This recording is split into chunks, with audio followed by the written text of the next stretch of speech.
જેણે અમદાવાદ પોલીસની ઊંઘ હરામ કરી હતી, જે અમદાવાદ શહેરના પોલીસ ચોપડે હતો વોન્ટેડ, જે ગેંગને પકડવી પોલીસ માટે હતો એક મોટો પડકાર, એ આંતરરાજ્ય ચોર ગેંગને પકડવામાં પોલીસને મળી છે મોટી સફળતા। શું હતી આ ગેંગની મોડસ ઓપરેન્ડી એ જાણવા માટે જુઓ આ ક્રાઇમ રિપોર્ટ।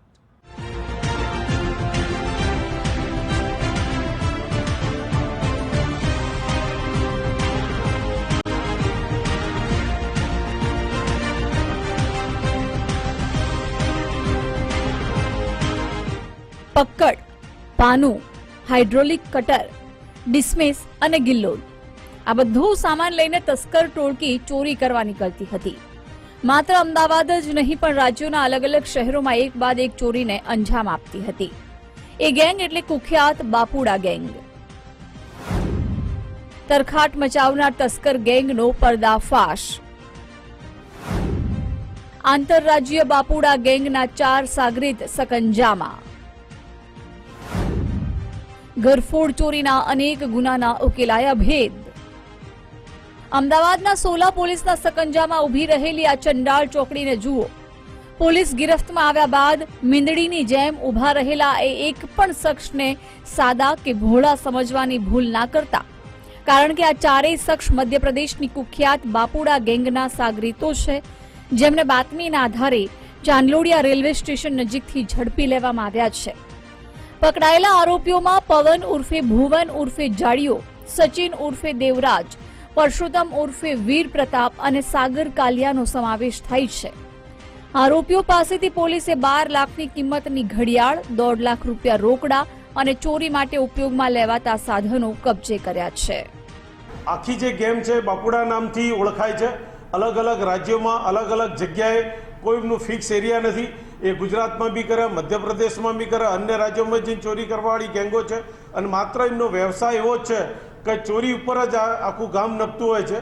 અને વાર તહેવારો જેવી કે રક્ષાબંધન આવે તો બેનને કંઈ મોટી ગિફ્ટ આપી છે, એટલે એ જે ચોરી થાય એ ચોરી એનામાં જે કંઈ મુદ્દામાલ કે જે કંઈ એ લોકો મેળવે એ પોતાની બેનને ગિફ્ટ કરતા હોય છે। એ મુજબની આખી એમની એમઓઈ છે। આખા ભારતની અંદર આ લોકો ચોરી કરતા હોય છે અને અલગ અલગ રાજ્યોમાં અલગ અલગ જગ્યાએ ચોરી કરે, જે પૈકી સોલા પોલીસ સ્ટેશનને ખૂબ મોટી સફળતા મળેલી છે। સોલા પોલીસ સ્ટેશનના ગુમના 4 આરોપીઓને ધરપકડ કરેલી છે। કેવી છે બાપુડા ગેંગની ચોરીની મોડસ ઓપરેન્ડી? બાપુડા ગેંગનો તરખાટ ઘણા સમયથી હતો। અમદાવાદના અલગ અલગ વિસ્તારોમાં થયેલી ચોરીના બનાવમાં આ ટોળકી સામેલ હતી। આરોપીઓ મધ્યપ્રદેશથી ચોરી કરવા આવતા અને ચોરી કરી પરત જતા રહેતા હતા।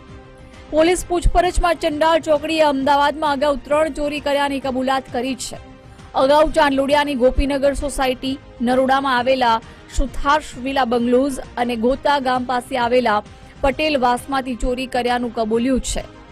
આરોપીઓ ચોરી પહેલા દિવસે સંબંધિત વિસ્તારમાં રેકી કરતા હતા અને ટાર્ગેટ કરેલી જગ્યા પર રાત્રે ચોરી કરવા જતા હતા। રેકી કરેલા મકાનના બારીના સળિયા હાઇડ્રોલિક કટરોથી કાપીને ઘરમાં પ્રવેશ કરતા હતા।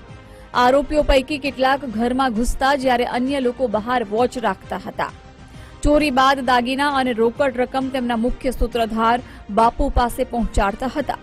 ચોરીના દાગીના અને ચીજ વસ્તુ વેચી તેમાંથી મળેલી રકમ ભાગમાં વહેંચી દેતા હતા।